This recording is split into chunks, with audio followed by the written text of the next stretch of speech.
नमस्कार मित्रांनो, मी राहुल चव्हाण आपले स्वागत करतो आपल्या चॅनल मराठी रहस्य कथावर. आज आपण जाणून घेणार आहोत एक रहस्यमय कथा.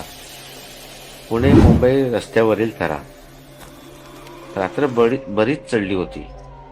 चंद्राची छोटीशी कोर आकाशात चमकत होती. अंधार दाटून आला होता. रातकिड्यांच्या कीर आवाजाने वातावरण भारून गेलं होतं आणि या शांत वातावरणात त्याचा ट्रक पुढे वेगाने जात होता. पुणे राष्ट्रीय महामार्गावरून त्याचे जाणे येणे नित्याचे असल्याने ट्रक चालविताना तो बेफिकर होता. त्याच्या चेहऱ्यावरून तो बेफिकरपणा जाणवत होता. शांत शीड वाजवीत गाडीचे गोल स्टेअरिंग त्याने पकडले होते. स्टेअरिंग डावी उजवीकडे वळवताना त्याला मजा वाटत होती. तो मजेत वाहने चुकवीत वेगाने मुंबईकडे निघाला होता. 18-19 वर्षाचा त्याचा क्लीनर बाजूच्या सीटवर घोरत पडला होता. दिवसभराच्या दगदगीने त्याला झोप लागली होती. भरकन काही वाहने पुढे निघून जायचे, काही वाहनांना हा मागे टाकून पुढे निघून जायचा. रात्रीच्या शांत वातावरणात वाहनांचा हा खेळ मजेशीर वाटू लागला. संत एकाच गतीने आणि एकाच रेषेत धावणारे वाहने सपासप अंतर कापू लागले. त्याला रात्रीचा प्रवास आवडायचा. रात्री अंतर वेगाने कमी होते, अंतर कमी जाणवतं आणि प्रवास लवकर संपतो. असं त्याचं रात्री प्रवास करण्याचं साधं गणित होतं. त्याचा हा रोजचा मार्ग होता. रोज पुणे मुंबई तो फेरी मारायचा. त्यामुळे त्याला या फेरीचे विशेष असे अप्रूप वाटत नव्हते. पण आज तो विशेष आनंदात होता. एका मोठ्या वाहनाला मागे टाकत तो विचारमग्न झाला. आज सकाळी तो ट्रक धुण्यात मग्न होता. रात्रीची फेरी असल्यामुळे त्याला ट्रक धुवून स्वच्छ करणं गरजेचं होतं. कुठलं तरी गाणं म्हणत तो ट्रक धुण्यात गुंतला होता. तेवढ्यात त्याचा फोन खणानला. माहेरी गेलेल्या बायकोचा फोन होता. त्याने फोन उचलून कानाला लावला तेव्हा त्याला बायकोने ती आनंदाची बातमी सांगितली. तो बाप झाला होता. बऱ्याच वर्षांपासूनची त्याची इच्छा फळाला आली होती. त्या बातमीने त्याला खूप आनंद झाला. लग्न होऊन 5-6 वर्ष झाली होती. पण एवढे वर्ष होऊन पण त्याला काहीच अपत्य नव्हतं म्हणून तो आणि त्याचे घरचे सगळे नाराज होते. त्याच्या बायकोला रूपाला त्याचं खूप दुःख वाटायचं. अपत्य होत नाही म्हणून सगळ्यांचे बोलणे तिला ऐकून घ्यावे लागायचे. शहरात जाऊन सगळ्या तपासण्या केल्या. त्यांचे सगळे निकाल असामान्य आले. डॉक्टर म्हणाले होते, तुम्हाला लवकर अपत्य होईल आणि त्याच आशेवर आम्ही दिवस ढकलत होतो. पण अपत्य सुख काही पदरात पडत नव्हते. आणि मग एक दिवशी अचानक बायकोला कोरड्या उलट्या झाल्या. सासू जवळच होती. तिच्या हे लक्षात आल्यावर तिला लई सुख झालं. सगळ्या घरात आनंद ओतू जाऊ लागला. 3-4 महिन्यांनी तिला माहेरी धाडले आणि आज अचानक तिचा फोन आला. त्याचा आनंद उदार आलं होतं. अचानक एक ट्रकच्या भोंग्याने तो विचारातून जाग्यावर आला. ट्रकची स्टेअरिंग डावीकडे वळवून त्याने मागच्या ट्रकला वाट करून दिली. स्वतःशीच हसत तो ट्रक वेगाने चालवत निघाला. तळेगाव फाटा ओलांडून तो पुढे आला. एक छोटस गाव समोर दिसत होतं. खांब्यावरचे पिवळे लाईट, पांढरे लाईट ट्रक मधून दिसू लागले. रोड मोकळा होता. त्याने ट्रकचा वेग वाढवला. कुठले तरी हिंदी गाणे गुणगुणत तो निघाला होता. पुन्हा एकदा बायकोचा चेहरा त्याच्या डोळ्यासमोर आला. झालेल्या पोराचं काल्पनिक चित्र त्याच्या डोळ्यासमोरून उभारून आलं. त्याला आनंदाचा हर्ष झाला. एक सुखाची सनक डोळ्यापुढे येऊन गेली आणि अचानक धाडकर असा जोरात आवाज आला. ट्रकने कोणाला तरी जोराची धडक दिली होती. कोणीतरी लांब जाऊन पडल्याचे त्याला दिसले. त्याची मती गुंग झाली. शरीर स्तब्ध झालं. दोन क्षण काय झालं हे त्याला कळलंच नाही. संवेदना लुप्त झाल्या. त्याने ट्रकला ब्रेक मारला. कसा तरी रोडच्या डाव्या बाजूला ट्रक लावून तो थरारत्या अंगाने खाली उतरला. रोडच्या कडीला एक मोठ्या खडकाची एक घोळ खडी होती. मगाशी धडक बसली तेव्हा कोणीतरी या घळीकडे पडल्याचे त्याने पाहिले. तो घळीजवळ आला. त्याला घळीतून कन्याचा आवाज आला. कोणीतरी वेदनेने कणत होते. तो जवळ गेला. एक बाई तेथे रक्तबंबाळ होऊन पडली होती. तीच वेदनेने कणत होती. तो तिच्या जवळ गेला. तिला त्याची चाहूल लागली. तिची मंद हालचाल झाली. तिने मोठ्या प्रयासाने डोळे उघडून त्याच्याकडे पाहिले.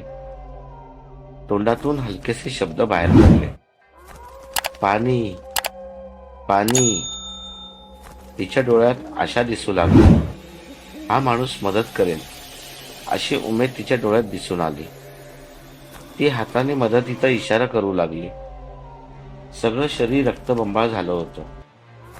डोक्यातून अजूनही रक्त गळत होतं. शेजारी खडकात सगळं रक्तच रक्त पडलं होतं. हा आधीच घाबरला होता. त्याच्या ट्रकच्या धडकेने ती उडाली होती. हिला दवाखान्यात घेऊन गेलो तर पोलीस चौकशी करणार. तो आपलाच ट्रक होता हे ओळखणार. आपण अडकलो जाणार याची भीती त्याला वाटू लागली. तो द्विधा अवस्थेत पडला. काय करावे हेच कळेना. मेंदू काहीच उत्तर देईना. शेवटी त्याने एकदा तिच्यावर नजर टाकली आणि तो वेगाने ट्रककडे निघाला. पाठीमागून कन्याचा जोरात आवाज येऊ लागला. ती बाई उरले सुरले अवसान गोळा करून त्याला आवाज देऊ लागली. मला वाचव, मला वाचव. हे शब्द त्याला स्पष्ट ऐकू येऊ लागले. पण त्याने एकदाही मागे वळून बघितले नाही. तो तडक ट्रककडे निघाला. आता तिचे शब्द अस्पष्ट झाले. ते ऐकू येईना. तो ट्रकमध्ये चढला आणि त्याने ट्रकला वेग दिला. मध्यरात्रीच्या वेळी तो मुंबईत पोहोचला. ट्रकमधला माल त्याने गोदामात खाली केला. त्याचं चित्त जागेवर नव्हतं. सारखं मनात ती ट्रकची धडक येत होती. माल खाली झाल्यावर त्याने ट्रक गोदामाच्या बाहेर लावला आणि ट्रकमध्येच आपले अंग टाकले.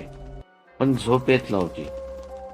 ट्रकची धडक, घळीत पडलेली बाई आणि तिची मदतीसाठी केलेली याचना त्याच्या कानात सारखी घुमू लागली. तिच्या कन्याच्या आवाजाने त्याची झोप मेली होती. डोळे पापण्यांच्या आड गेले की डोळ्यांसमोर अंधार येण्याऐवजी लाल रक्त येत होते. तिला आपण मदत करायला पाहिजे होती. हा प्रश्न इंगळ्या डसाव्या तसा त्याच्या मनाला डसत होता. त्या बाईच्या ऐवजी आपली बायको रक्ताच्या थारोळ्यात पडली आहे असा भास त्याला होऊ लागला.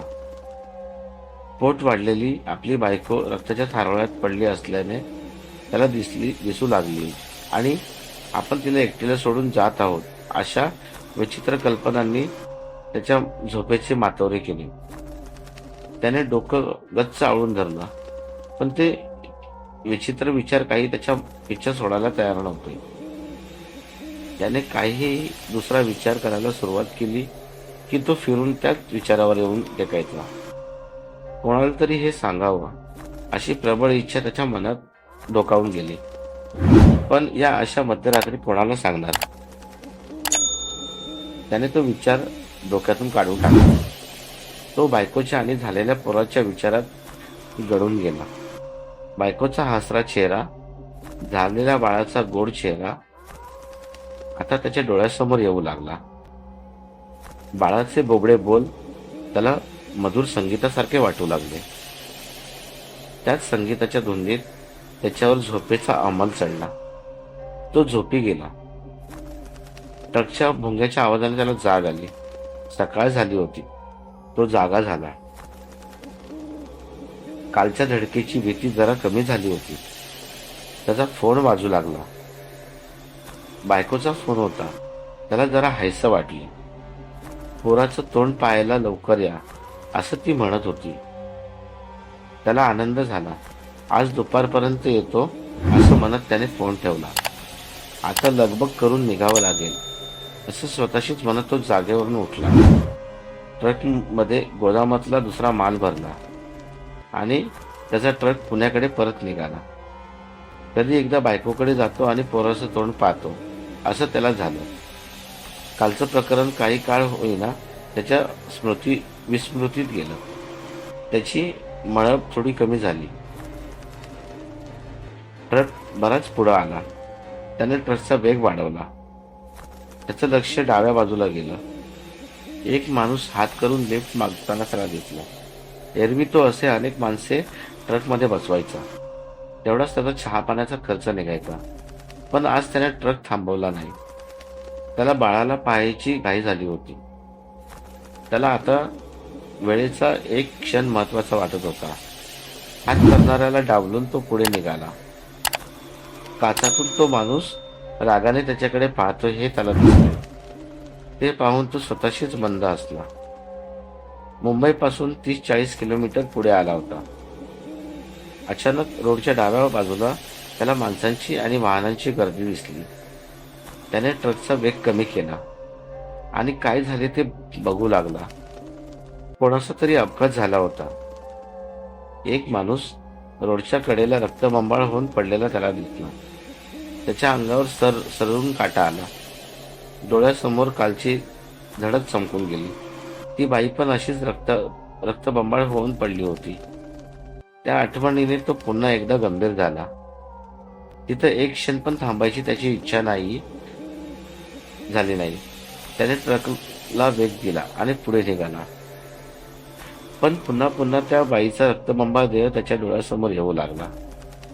आता समोरच्या काचात पण त्याला तिचा मदत मागतानाचा चेहरा दिसू लागला. त्याने भीतीने लगेच वायपर सुरू केले. तो चेहरा पुसण्याचा प्रयत्न केला, पण तो पुन्हा पुन्हा काचेवर प्रकट होत होता. त्याने निकराने ते सगळं मनातून काढण्याचा प्रयत्न केला, पण ते काही मनातून जात नव्हतं. अचानक त्याला एक बाई ट्रकला हात करताना दिसली. पहिल्या माणसासारखं तिच्याकडे पण त्याने दुर्लक्ष केले. पण अचानक मनात काय आलं काही कळलंच नाही. कुठेतरी खोलवर मनात आज्ञा झाली की थांब. त्या आज्ञेच्या हुकुमाप्रमाणे त्याने ट्रकला ब्रेक मारला. आपण ट्रक थांबवलाय याचं त्याला आश्चर्य वाटलं. आता तिला लिफ्ट देणं भागच होतं. ती बाई ट्रक जवळ आली. त्याने दार उघडलं. ती बाई ट्रकमध्ये आली आणि बाजूच्या सीटवर बसली. बाईचा चेहरा रडवेला होता. ती सारखी पदराने डोळे पुसत होती. हातात कसली तरी औषधांच्या बाटल्या होत्या. काही गोळ्या होत्या. बहुतेक कोणीतरी आजारी असेल, त्याच्या गोळ्या आणि औषध असेल आणि त्याच कारणाने ती रडत असेल असा विचार त्याने केला. कुठे जाणार बाई? ट्रक पुढे नेत त्याने विचारलं. ती काहीच बोलली नाही. त्याला नवल वाटलं. त्याने पुन्हा जोरात विचारलं, बाई तुम्ही कुठे उतरणार? तिने एकवार त्याच्याकडे पाहिलं आणि पुन्हा पदर डोळ्याला लावून रडू लागली. तो वैतागला. बाई काहीच उत्तर देत नव्हती. काय करावे त्याला कळेनाच. उगाच हिला गाडीत घेतलं असं त्याला वाटू लागलं. जिथं उतरायचं असेल तिथं उतरेल. तिचं ठिकाण आलं की ती आपसुकच सांगेल असा विचार करून तिला काही विचारण्याच्या भानगडीत तो पडला नाही. ट्रक शांतपणे आपल्या वेगाने धावू लागला. तो अधूनमधून तिच्यावर नजर टाकू लागला. ती अजूनही डोळ्याला पदर लावून रडत होती. त्यानं न राहून पुन्हा तिला विचारलं, बाई काय झालं? तुम्ही मागापासून रडत आहात? तिने वर मान करून त्याच्याकडे पाहिलं आणि एक हुंदका देऊन पुन्हा खाली मान घालून रडू लागली. तो आता खूप वैतागला. तिला आता काहीच बोलायचं नाही असं ठरवून तो पुढे पाहत ट्रक चालवू लागला. तळेगाव फाटा 20 किलोमीटर या उजव्या बाजूच्या पाठीवर त्याचे लक्ष गेले आणि त्याला कालची धडक आठवली. धडकेची जागा इथून जवळच होती. त्याच्या अंगावर काटा आला. त्या बाईचं काय झालं असेल? तिला कोणी दवाखान्यात नेलं नसेल का? ती जिवंत असेल का? का अजूनही ती तिथेच त्या घळीत पडून असेल? अशा अनेक प्रश्नांनी त्याच्या मनात घेर केला. त्याचा चेहरा चिंताग्रस्त झाला. माझं नाव लता आहे, अचानक ती बाई बोलली. त्याने दचकून तिच्याकडे पाहिलं. त्याने मानेनेच तिला होकार भरला. मोलमजुरी करून मी पोट भरते. 5 वर्षापूर्वी माझा नवरा एका आजाराने मेला. तो मेल्यावर लय हाल झाले माझे. एक 10 वर्षाचं पोरग पाठीशी आहे. मोलमजुरी करून आम्ही पोट भरतो. पोरग लईच गुणाचं आहे. परमेश्वर नाव आहे त्याचं. तसं नेटकं चाललं आहे आमचं. ती शून्यात दूर कुठेतरी बघत त्याला सांगू लागली. त्याला नवल वाटली. आधी एवढं बोललो तरी काहीच बोलत नव्हती, पण आता चांगली बोलत आहे. आधी त्याला ती विचित्र वाटली, पण आता ती मोकळं बोलत होती. ह्या औषध गोळ्या कोणासाठी आहेत? त्याने तिच्या हातातल्या औषध गोळ्यांकडे बघत विचारलं. तिने एकवार त्याच्याकडे पाहिलं. तिचा चेहरा आता करारी आणि भावनाहीन झाला होता. हळूहळू चेहऱ्यावर क्रोध जमा होताना त्याला दिसू लागलं. त्याला त्याचं नवल वाटलं. ती त्याच्याकडे बघून पुन्हा बोलली. काल सकाळपासून माझं पोरगं आजारी होतं. तापानं त्याचं अंग फणफणत होतं. लय ताप आला होता त्याला. ताप्यातच काहीही बरळू लागलं. त्याला घेऊन गावाकडल्या नर्सकडे गेले. तिनं त्याला काही औषधं गोळ्या दिल्या. त्याला बरं वाटू लागलं. त्याला घरी घेऊन आले, पण रात्री अचानक त्याचा ताप वाढला. सगळं अंग जाळासारखं पोळू लागलं. त्याला झटके येऊ लागले. मला काय करावे कळेना. लय घाबरून गेले मी. औषध गोळ्या दिल्या तरी काही फरक पडला नाही. पोरगं सारखे झटके देऊन लागलं. न राहून तसंच नर्सला बोलवायला धावत घराबाहेर पडले. नर्सचं घर जरा लांब रोडच्या पलीकडे होतं. कधी एकदा तिच्या घरी जाते आणि तिला बोलून आणते असं झालं होतं. सारखा पोराचा चेहरा डोळ्यासमोर येऊ लागला. एवढा रोड ओलांडला की आलं तिचं घर, असं स्वतःशीच म्हणत मी रोड ओलांडू लागले. आणि अचानक जोरात एक ट्रक वेगात माझ्या दिशेने आला आणि काही काळाच्या आत त्याने मला जोरात धडक दिली. त्याच्या धडकेने मी लांब जाऊन त्या खडकाच्या खळीत जाऊन पडले.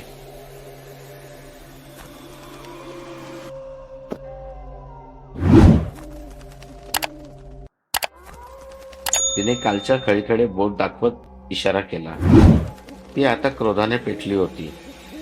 डोळ्यात अंगार दाटला होता. तिचा चेहरा हळूहळू भेसूर दिसू लागला.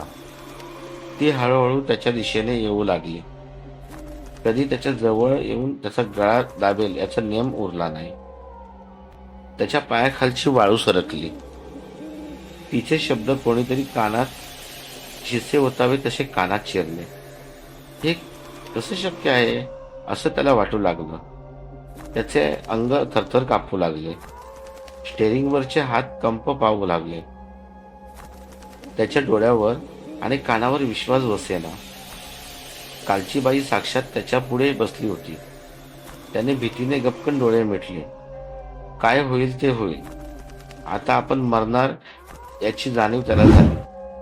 ट्रक जागेवर थांबला होता. काही होऊ दे, डोळे उघडायचे नाही असं त्याने ठरवले. बराच वेळ झाला. त्याने हळूच डोळे उघडले. शेजारी सीटकडे त्याने भीतभीतच पाहिले. सीटवर कोणीच नव्हतं. ती बाई निघून गेली होती. तिने काहीच का केले नाही. ती आपला बदला घ्यायला आली होती. मग तिने आपल्याला जिवंत का सोडले असे प्रश्न त्याला पडले. पण ती गेल्याने त्याला हायसं वाटलं. त्याचे डोळे पाणावले. त्याला पश्चाताप होऊ लागला. तिच्या बरोबर आपण तिच्या पोराचा पण बळी घेतला या जाणीवीने त्याला कसं तरी झालं. तिला आपण का नाही वाचवलं या प्रश्नाने त्याच्या डोळ्यातून अश्रू वाहू लागले. अचानक फोनच्या रिंगने तो भानावर आला. त्याने थरथरत्या हाताने फोन उचलला. पलीकडून त्याची सासू बोलत होती. ती मोठ्याने हुंदकी देऊन बोलू लागली, "जावई बापू, लवकर निघून या. आम्ही पोराला लस टोचायला घेऊन जात होतो." रूपाच्या हातात पोरगं होतं. रोड ओलांडत असताना अचानक एक ट्रक जोरात आला आणि त्याने रूपाला धडक दिली. पोरासोबत ती उंच हवेत उडून दगडावर पडली. दोघेही जागेवर गेले. दोघेही संपले. त्याच्या मेंदूवर कोणीतरी घणाचे घाव घालत आहे. असंख्य मुंग्या शरीराचा चावा घेत आहे आणि गोल गरकेत आपण बुडत आहोत असा त्याला भास होऊ लागला. क्षण दोन क्षण आपण काय ऐकले हेच त्याला कळेना. कानावर जे ऐकले त्याचा विश्वास बसेना. तिने आपला बळी का नाही घेतला? तिने आपल्याला का नाही मारले? या सगळ्या प्रश्नाची त्याला उत्तरे मिळाली. तिने बरोबर डाव साधला होता. मायलेकाच्या बदल्यात मायलेकाचा बळी तिने घेतला होता. तो क्रोधाने ट्रकमधून खाली उतरला. धावत त्या खळीजवळ गेला. घडी डोकावून पाहिले तेव्हा त्या बाईचा मुर्दा समोर पडला होता. आता तो मुर्दा रक्तबंबाळ नव्हताच. तो मुर्दा शांत दिसत होता. तो मंद हसत होता आणि त्याला त्या मुर्द्याच्या चेहऱ्यावर सूड घेतल्याचे समाधान दिसत होते. त्याने बायको आणि पोराच्या आठवणीच्या दुःखात मोठ्या मुश्किलीने पुण्याकडे ट्रकला वेग दिला.